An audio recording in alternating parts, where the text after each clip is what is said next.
just want to jump straight into it. Right now, what you are looking at is my natural 4C hair in its stretched state. Is it as stretched as, you know, it could be? No. But this is coming from a braid out that I had, not a braid out, but a braid down that I had because of a wig. And I highly encourage you to start with stretched hair. So what you're going to need for this style is the Afro Kinky Spring Twist Hair. I'll link exactly where I got it from below. I actually got it on sale. You're going to need some jam. I really like this jam, extra hold. Everybody know what it is. Some edge control. I actually did not like this edge control, but you need some. You need some clips. And you're going to need a hair tie. Oh, wait. You're going to need a comb. You need a rat tail comb. Yep. And then you're gonna need a hair tie. There we go. So now I'm gonna go into telling you how to part your hair on your own and make it neat parts. So right now, what you're seeing me do is like using what I'm about to show you. So I have my phone behind me, and then I have my computer that's projecting the back of my head in front of me. So that's why it's vertical as opposed to horizontal. And I'm gonna teach you how to do this in just a second. And this is beneficial when you do not have anyone around you that can part your hair, or you just don't trust people. So for me, like, people offer to part my hair, I'm just like, I want them straight. So using this technique, it's not going to be perfect, but you're going to get them straighter than what it would be if you just free-handed it with a mirror or something. So this is like kind of showing the majority of the back done and parted, and as you can see, they are straight. They're not perfect, but they're straighter than they would have been if I would have free-handed this, I promise you. So yeah, let's get into it right now. So I'm gonna try to quickly show you how to do this, but I will link a more in-depth video below for you all who can't really get it from my perspective, like from what I'm showing you right now. So right now, I just want to let you know that I have an HP computer, and I also did this off of my Galaxy phone. So, you know, don't be clowning me, but I love my little Androids, whatever. So you're going to come over to the side where you see this message thing at. And now usually your like taskbar will be at the bottom like this, but mine is just to the side. But you'll click on it, and then you're going to come down here to connect. You're going to press connect, and then you're going to come over here, and it's going to say projecting to this PC. You're going to click on that. It's going to come up. So this is what it's going to really look like. And you're going to come over here, and you're going to press all available everywhere, or available everywhere on secure networks. If you're just doing this in the comfort of your own house, you have your own like Wi-Fi or whatever like that, you're not really in a public place, you probably should just put available everywhere. As to project this to this PC, I would just say press first time press first time only. You don't really need a pin. So boom, get off of this, press X. Now you're gonna come onto your phone. Okay, so you're gonna go onto your phone, and then you're gonna come and slide down. You're gonna go up here, and you're gonna slide over till you see Smart View. So on Androids, it's gonna say Smart View. On Mac, Apple, whatever y'all call it, iPhones, it's gonna say Connect. So you're gonna click Smart View. You're gonna come on here, and you're gonna see whatever your laptop name is pop up. So mine is Desktop BH06. So whatever that's I or L, I don't know, 1E. So I'm gonna click on that, and then I'm gonna press Start Now. I clicked on Start Now, this came up. So Sheri's Galaxy S10 Plus is attempting to project, and I can press OK right here. And when that happens, this will come up. Come on.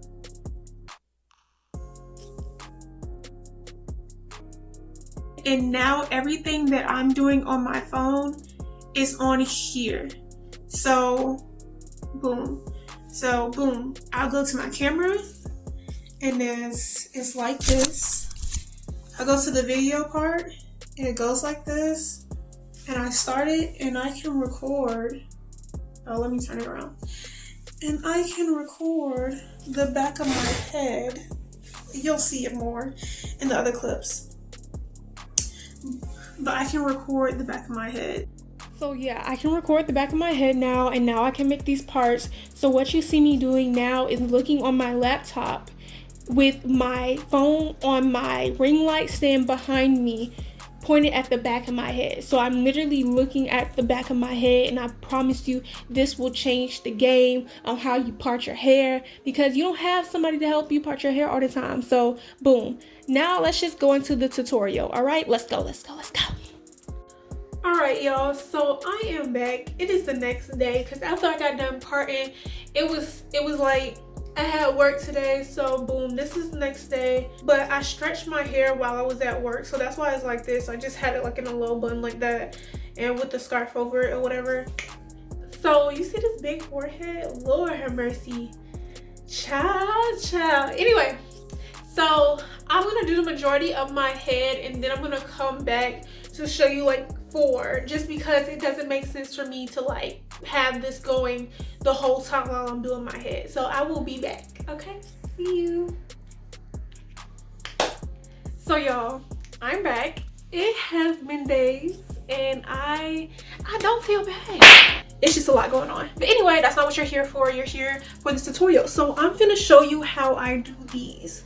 So first, we're gonna get the little plait braid. So what I do is make sure whatever my section is, my little section right here, is completely detangled. So boom, boom, boom, completely detangled. Then I go in with my little edge control or your jam, whatever you have, and I'm gonna do a second one. That's why this one is clipped to the side, and we just smooth out the base. I don't really put this along the whole hair thing, just because I have 4C hair and I want it to be smooth out when I start twisting, and if I do it now, it's just gonna revert. So even when you're combing through and you see these little knots, be nice to your hair. Like, do what you would regularly do, you know, stop, you know, be gentle with it. Then I'm gonna split this in 3. Oh, I don't even know if y'all can hear that. I'm gonna split this in 3 like I would do a regular plait. And this is why you're not using any, oh, I'll make sure y'all can see.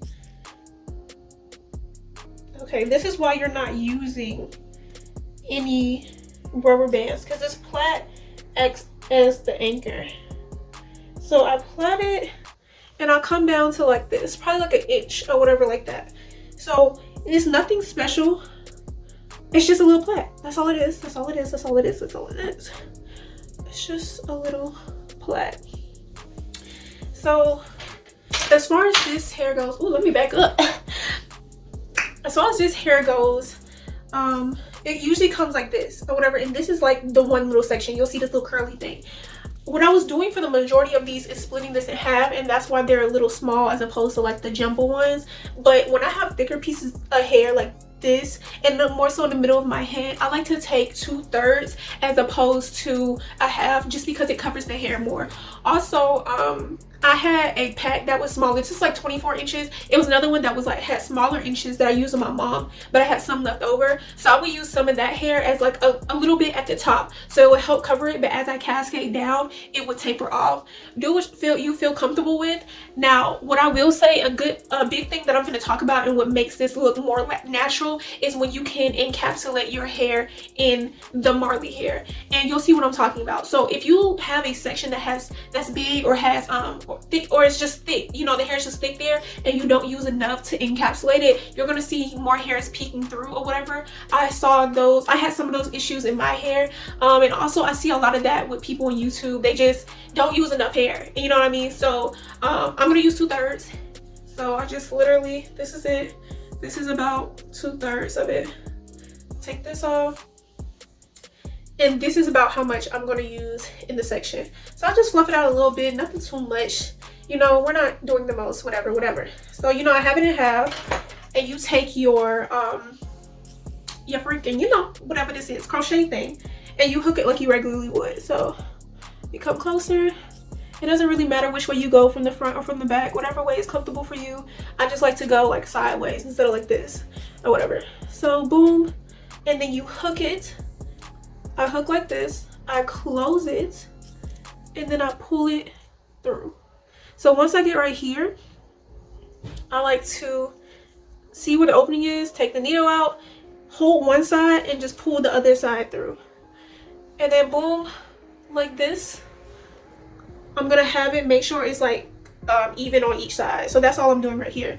Now what I will say about this braid is that you need to make it tight enough so that it's a nice little anchor, because like I said, you don't have the rubber band. So yeah, your braid needs to be tight enough at the base, but not too tight to the point where you can't get the hair in. But like I said, it's tight enough because this style for me is going to last 5 to 6 weeks, and I don't want loose twist on week 2, 3. You know what I mean? So to prevent me having loose twist on week 2, 3, I make sure it's tight enough. So anyway, boom, have this in my hair. So this hair, you get this type of twist when you twist to the left. And when people explain it, it's hard to explain on camera just because we're flipped. It's just weird. But whatever your left hand is, just twist that way or whatever like that, and you'll get this curl instead of like a jacked up curl. And you know what I mean. If you did any spring twist, passion twist, you know what I mean by like a jacked up curl. So boom, I'm gonna take this. It's halved. But what I'm gonna do is pit all of the hair in my left hand, and I'm gonna hold this. Now, what I'm doing right now is reinforcing the base. I'm gonna go around this base twice, or like 2.5 times with this hair. I'm just gonna wrap it while holding the other side. So that's 2. And like I said, that's like a half because we're stopping right here. And the reason why I do that is, once again, to reinforce it. As your hair grows out, it's going to get looser. I don't really care for it to be super duper loose in my head, so that reinforces it and just helps the hair not slip out. So boom. Once I have it at this point, I just make sure that my natural hair is in the middle, while once again just making sure it's tight or whatever. I'm not letting go of this grip at all. And what I do is, if I burn it down a little bit too much, I'll unloose it just a little bit, just a little bit. And then I'll evenly divide the hair into 2 sections into the little plait things. So boom. This is where we're at right now. So once again, I'm twisting to my left. So that means I'm going this way. But this is where encapsulating the hair goes into, because you want to twist and twist. So boom, this is my hair, my natural hair, and this is this hair. I want my natural hair to be wrapped in this hair, like this, and this helps the style last longer and prevent your natural hair from popping out. So I'm going to show you how to do that. I'm going to get some more edge control. This is my natural hair. I'm going to put all of my natural hair, and what I'm going to do is, before I even start twisting, boom, I'm twisting it around my hair like that. And once again, your hair should be in the middle. It shouldn't be like twisting on the outside with it. So boom, I do that once, and I do a little flip like this, because once again, twisting to my left, and then I do the same thing for this side over here. So natural hair gets a little edge control, whatever. My makeup always has creases because I always be scrunching so hard. So anyway, boom, I'm encapsulating the hair. It's not gonna be perfect, but you do it as much as you can. I just seen people not do this and their twists look frizzy off rip. So boom, at this point you're like this, and all you're gonna do is twist and twist and twist. You're supposed to be twisting while you're twisting, so you'll see like this and then going over, but we twist it down a little bit. So really what you're doing right now is just twisting until you get further down the hair, and then you can start, you know, going back to your hair, making sure it's encapsulated in it or whatever like that. So boom, once I get to like this point, I make sure my hair is encapsulated more. Boom. I don't always add more edge control or jam. It just depends on if I feel like it's frizzy or something. So boom. Nice little base is clean. So I'm just gonna keep going down so y'all can see that. Boom.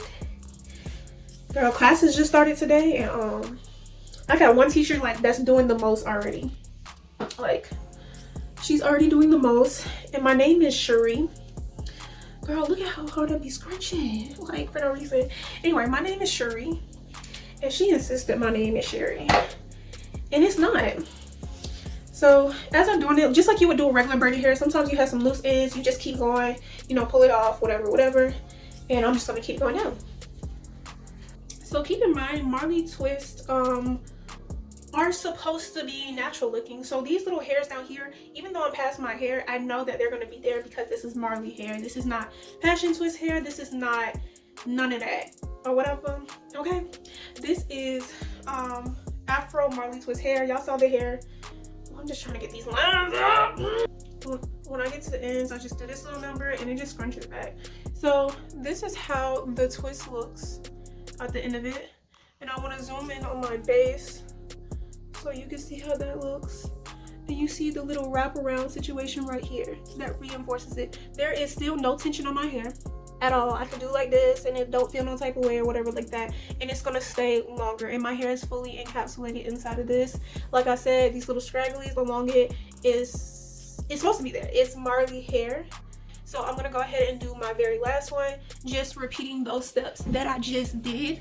And while I'm doing this, I'm just gonna, you know, you can watch and follow along, but I'm gonna tell you why I don't advocate using the free tress water wave hair or whatever like that if you have type 4 hair, especially 4B 4C hair. So our hair is kinky naturally when you put these gels and edge controls on it. I don't know about you, but mine like reverts quickly, this, that, and the third or whatever like that. And when you are using those hairs, it doesn't blend as well as if you use hair that is more resembles your hair texture, like the Cuban twist or the Afro kinky twist.